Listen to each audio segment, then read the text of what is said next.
Students अक्सर मुझसे ये सवाल करते हैं कि मैम, केंद्रीय स्तर पर शिक्षक भर्तियों में से सबसे बेस्ट नौकरी कौन सी है? केवीएस, एनवीएस, ईएमआरएस, एडब्ल्यूईएस या फिर आरआरबी? अब उसी सवाल का जवाब मैं आज के इस वीडियो में लेकर आई हूँ। सो हेलो दोस्तों, आप सभी का स्वागत है आपके अपने परिवार टीचर्स अडाइन टीजीटी पीजीटी आरआर 24/7 पर। मेरा नाम निधि अरोरा है। अगर आप भी कंफ्यूज्ड हैं कि 2025-26 में कौन सी भर्ती को टारगेट करना चाहिए, तो ये वीडियो आपके लिए क्लियर कट विजन होगा, एक एम्बॉडीमेंट होगा, जिससे कि आपको अपने केवीएस या ईएमआरएस एग्जाम के जॉब रोल, अपनी प्रोफाइल, अपनी सैलरी, अपनी लाइफ, दूसरे बेनिफिट्स के बारे में पता चल जाएगा और ये भी पता चल जाएगा कि किससे सबसे पहले नौकरी लगेगी। तो इस वीडियो को अंत तक जरूर सुनिएगा। चलिए शुरू करते हैं इनके सारे एस्पेक्ट्स को कवर करते हुए।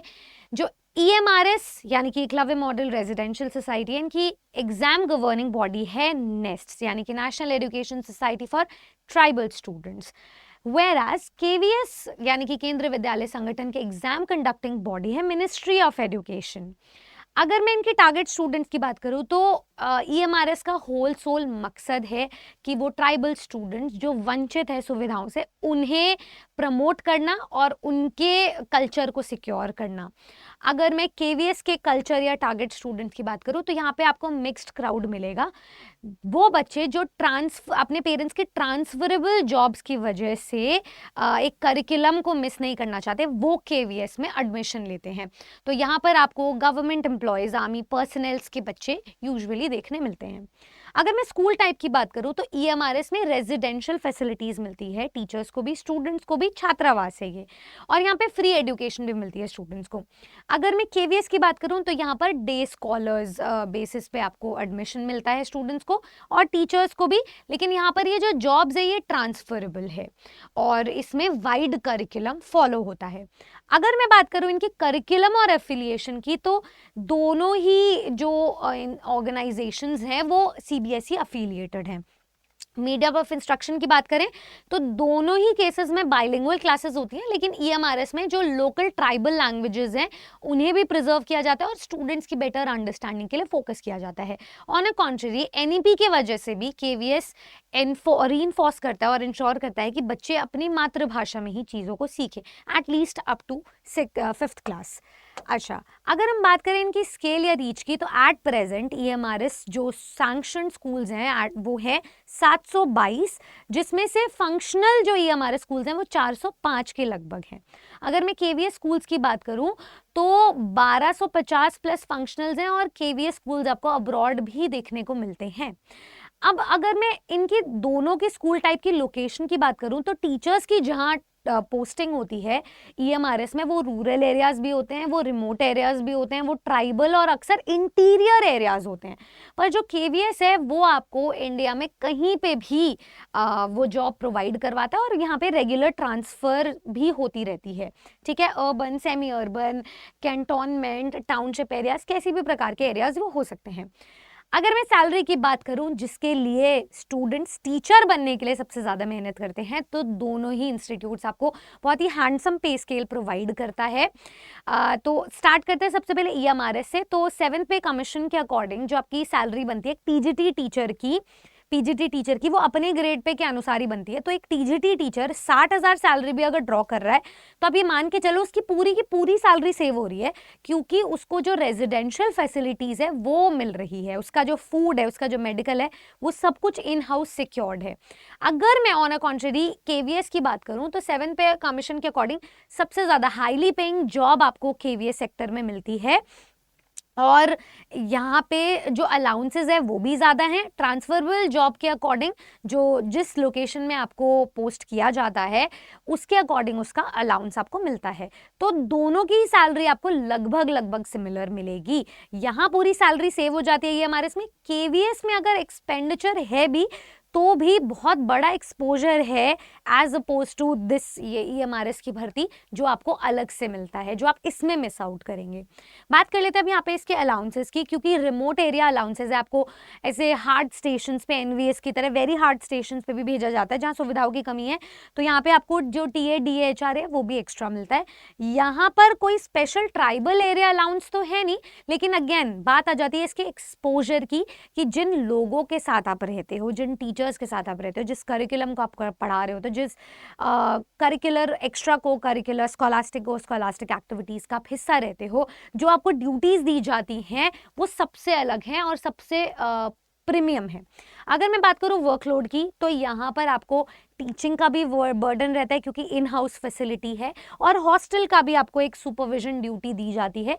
यहाँ पर टीचिंग की ड्यूटी होती है, लेकिन साथ में आपको और भी ड्यूटीज़ दी जाती हैं, जैसे रेगुलर जो गवर्नमेंट एम्प्लॉय होते हैं उनकी इलेक्शंस में भी ड्यूटी लगाई जाती है। तो ऐसे कुछ काम होते हैं।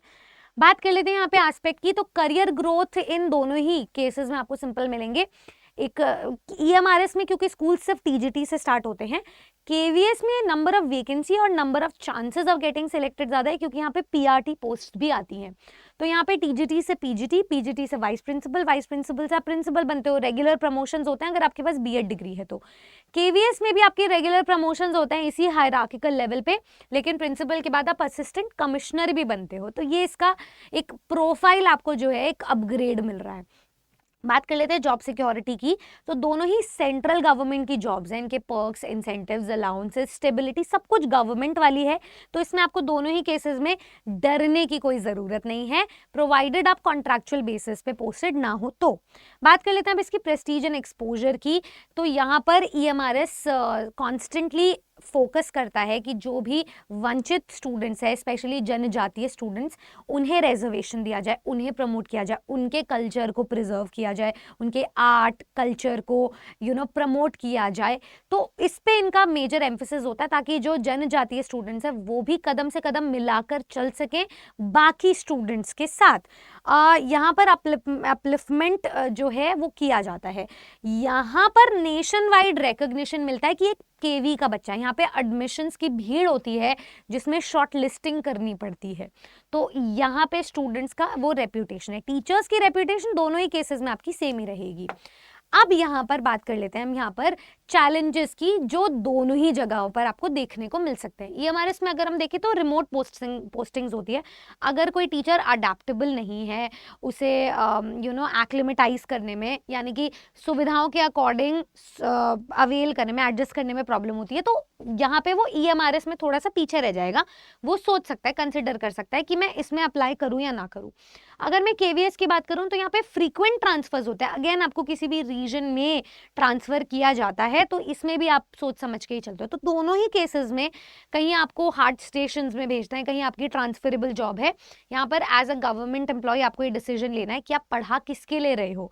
यहाँ पर आपकी जो टीचिंग स्किल्स है उससे ज़्यादा मैटर करता है कि आप देश के लिए क्या बेहतर कर रहे हो, यहाँ पे वो डिसीजन लेना है। तो ये चैलेंज आ जाता है दोनों केसेस में।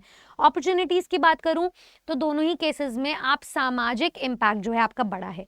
टीचिंग किसी भी केस में एक नोबेल प्रोफेशन है, एक रिस्पेक्टेबल जॉब है, एक स्टेबल सैलरी आपको देता है, एक वर्क लाइफ बैलेंस भी देता है, सिरदर्दी से दूर रखता है, और चैलेंजेस इतने नहीं हैं जितने बाकी सारे गवर्नमेंट सेक्टर्स में या नौकरियों में रहते हैं।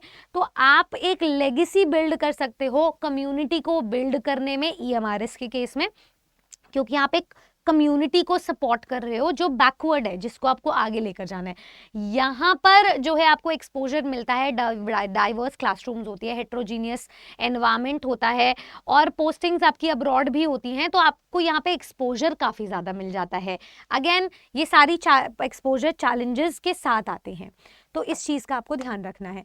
तो आपको EMRS तभी चूज करना चाहिए जब आप ट्राइबल या रूरल डेवलपमेंट का जेन्युइनली हिस्सा बनना चाहते हो, आपको रेजिडेंशियल स्कूलिंग में पढ़ाने का एक्सपीरियंस है, आपको कोई दिक्कत नहीं है उस चीज़ से, आप कंफर्टेबल हो, आप एक्स्ट्रा अलाउंसेस सीख करना चाहते हो, ट्राइबल अलाउंसेस जिन्हें कहते हैं, और अगर आप अर्बन एक्सपोजर से इतने वाकिफ नहीं हो, आपको इतना कोई फ़र्क नहीं पड़ता है, आपको फ़र्क पड़ता है टीचर बना है सामाजिक इम्पैक्ट के लिए, आपकी फैमिली को फ़र्क पड़ता है उस चीज़ से, तो आपको डेफिनेटली ऑप्ट करना चाहिए, क्योंकि सुविधा सिर्फ आपके लिए नहीं है, आपकी फैमिली के लिए भी है। आपको KVS ऑप्ट करना चाहिए जब आप अगर आप अर्बन और सेमी अर्बन पोस्टिंग्स के लिए कंफर्टेबल हो, आप चाहते हो कि आपको हाई प्रेस्टीज मिले, आपको नेशन वाइड ट्रांसफर्स मिले, फॉरेन पोस्टिंग अपॉर्चुनिटीज़, ऐसे अवसर मिले जो शायद किसी और टीचिंग नौकरी में नहीं मिलते, तो आपको डेफिनेटली चूज करना चाहिए। आपको बिना एडिशनल रिस्पॉन्सिबिलिटीज़ के लिए पढ़ाना है, बिल्कुल सिरदर्दी नहीं चाहिए, तो आपको KVS चूज करना चाहिए। अगर आप लॉन्ग टर्म करियर ग्रोथ को देख रहे हो, हाईएस्ट सैलरी पैकेज देख रहे हो टीचिंग एग्जाम में, तो आपको डेफिनेटली KVS ऑप्ट करना चाहिए। तो ये हमारे पास बेनिफिट है। स्टूडेंट्स यहाँ पे पूछते हैं कि मैम हमारे लिए कौन सी नौकरी बेहतर है। इसका सिंपल सा जवाब है, नौकरी वही बेहतर है जो आपको कम से कम समय में टीचर बनाए। नौकरी वही बेहतर है जो आपको अपनी तैयारी के साथ साथ और एग्जाम्स की भी तैयारी करवाए। तो एट प्रेजेंट अगर हम बात करें तो EMRS की जो भर्ती है वो आपको अभी देखने को मिल रही है 7,266 पदों पर, जिसके टियर 1 और टियर 2 दो चरणों में एग्जाम्स होंगे। आपको डेफिनेटली इस एग्जाम की तैयारी करनी चाहिए क्योंकि पहले भर्ती इसकी है तो पहला एग्जाम भी यही होगा। दूसरी बात, KVS के रिक्रूटमेंट रूल्स रिवाइज हुए हैं जिसमें रिक्विजिशन भी इनका क्लियर हो गया है, अधियाचन जारी कर दिया गया है, बस इन्हें नोटिफिकेशन का इंतजार है। KVS का एग्जाम भी 3 टियर में देखने को मिल रहा है, तो उसमें तो इंटरव्यू भी होगा। आप 3 टियर के लिए तब तैयार होगे जब आपका ये 2 टियर का एग्जाम तैयार होगा। दोनों के exam pattern near to similar आपको देखने को मिल सकते हैं। मेरा सुझाव ये रहेगा कि आप EMRS की तैयारी आज से और अभी से शुरू कर लें क्योंकि यही आपको सबसे जल्द सबसे तेजी से टीचर बनाएगा। तो सरकारी शिक्षक बनने की इस जर्नी को हम आपस में साथ में बैठकर पूरा कर सकते हैं। कोई भी स्टूडेंट यहाँ पर EMRS के किसी भी बैच में जुड़कर तैयारी करना चाहता है, एक सब्जेक्ट ओरिएंटेशन को हासिल करना चाहता है, ऑब्जेक्टिव नहीं सिर्फ सब्जेक्टिव पॉइंट ऑफ व्यू से भी तैयारी करना चाहता है, तो आज हम आपको अपने एकलव्य बैचेस में एनरोल करने के लिए मैक्सिमम ऑफर दे रहे हैं क्योंकि आज नवरात्र की अष्टमी भी है और आपको लेटेस्ट डिस्काउंट्स मिल रहे हैं। तो किसी भी बैच में आप एनरोल करोगे तो डबल वैलिडिटी आपको मिलेगी। बैच की डिटेल्स आप चेकआउट कर सकते हो और या फिर मैं आपको यहाँ पे नीचे एक नंबर भी दे देती हूँ, आप इस नंबर पर रीच आउट भी कर सकते हो। उससे बेहतर ऑफर ये होगा कि आप EMRS के साथ साथ KVS की तैयारी भी कर सकते हो हमारी टीचिंग के महापैक के साथ। KVS के हमारे कुछ बैचेस चल रहे हैं, EMRS के बैचेस लाइव हो चुके हैं 29 सितंबर से। आपको जरूर इन दोनों ही बैचेस या दोनों ही क्लासेस को अटेंड करना चाहिए ताकि आप एक तैयारी से मल्टीपल एग्जाम्स निकाल सको। इतना ही नहीं, एट प्रेजेंट हम 60 से भी ज्यादा एग्जाम्स की तैयारी करवाते हैं आपको टीचिंग महापैक के अंडर। अगर आप इसे चेकआउट करेंगे तो ये सारे एग्जाम्स हम एट प्रेजेंट कवर कर रहे हैं। तो भारत का कोई भी एग्जाम जो आपको टीचर बनाता है आज आपको टीचिंग महापैक के बदौलत बिल्कुल फ्री मिल रहा है। फ्री कैसे? आप इस पे एक डिस्काउंटेड कूपन कोड लगाइएगा Y449, ठीक है, Y449 बाय नाउ पे जाके। जैसे आपने कोड लगाया तो जो 9,000 का बैच था वो आपको 1,800 रुपए में मिल गया, वो भी ट्रिपल वैलिडिटी के साथ, बोले तो 12 महीने के लिए, ठीक है। तो आपको डेफिनेटली इस टीचिंग महापैक को अवेल करना चाहिए क्योंकि ये माँ का आशीर्वाद है, माँ की ब्लेसिंग्स है जो आपको मिल रही है। Thank you so much everybody. उम्मीद करूंगी आपका ये जो डाउट है किससे सबसे पहले नौकरी लगेगी, क्या ज़्यादा बेहतर है, वो क्लियर हुआ हो। आप अपनी क्वालिटीज़ को नोट डाउन करें और डिसाइड करें कि किस एग्जाम की तैयारी आपको करनी चाहिए। उनके लिए बैचेस लाइव है आपके। सो आपको ये वीडियो कैसी लगी मुझे ज़रूर बताना। इनमें से कोई भी एग्जाम को लेकर कोई भी डाउट है वो ज़रूर कमेंट सेक्शन में ड्रॉप डाउन करना ताकि हम FAQ राउंड्स के थ्रू उनको भी रिजॉल्व कर सकें। एंड मैं मिलूंगी आपसे नेक्स्ट इन्फॉर्मेटिव वीडियो के साथ। आप कौन से एग्जाम की तैयारी कर रही हो ये ज़रूर बता के जाना। जय हिंद।